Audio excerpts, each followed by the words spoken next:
നല്ല ഈസി ആയിട്ട് പെർഫെക്റ്റ് ആയിട്ടുള്ള മോമോസ് എങ്ങനെയാണ് തയ്യാറാക്കുന്നതെന്ന് നോക്കാം. നല്ല സോഫ്റ്റ് ആയിട്ടുള്ള മോമോസാണിത്.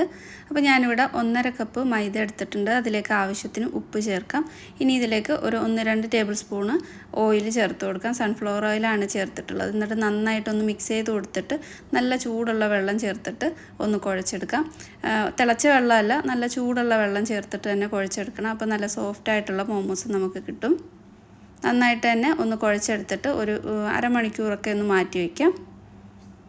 ഞാനിവിടെ ബോൺലെസ് ചിക്കൻ എടുത്തിട്ടുണ്ട്, ഒരു 250 ഗ്രാം. അതിലേക്ക് ആവശ്യത്തിന് മല്ലിയിലയും സോയ സോസും കുറച്ച് കുരുമുളകിൻ്റെ പൊടിയും ആവശ്യത്തിന് ഉപ്പ് ചേർത്ത് കൊടുത്ത് 1 ടീസ്പൂൺ ഇഞ്ചി വെളുത്തുള്ളി പേസ്റ്റും ചേർത്ത് ഒന്ന് നന്നായിട്ട് അരച്ചെടുക്കുന്നുണ്ട്. മിക്സിയുടെ ജാറിൽ ചെയ്താലും മതി.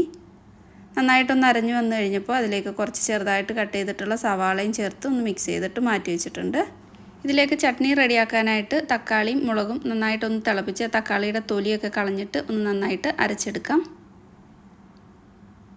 ഒന്ന് കട്ട് ചെയ്ത് കൊടുത്തിട്ട് അരച്ചെടുക്കുന്നുണ്ട്.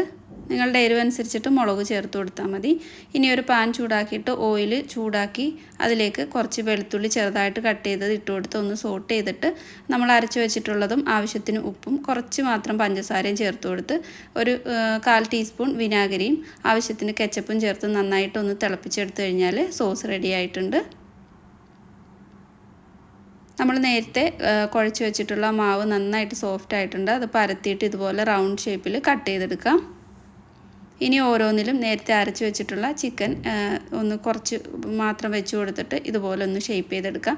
ഇത് നല്ല ഈസി ആയിട്ട് ചെയ്തെടുക്കാൻ പറ്റിയ ഷേപ്പാണ്. ഇതുപോലെ 2 സൈഡും ഒന്ന് ഒട്ടിച്ച് കൊടുത്തിട്ട് ഒന്ന് മടക്കിയെടുത്താൽ മതി.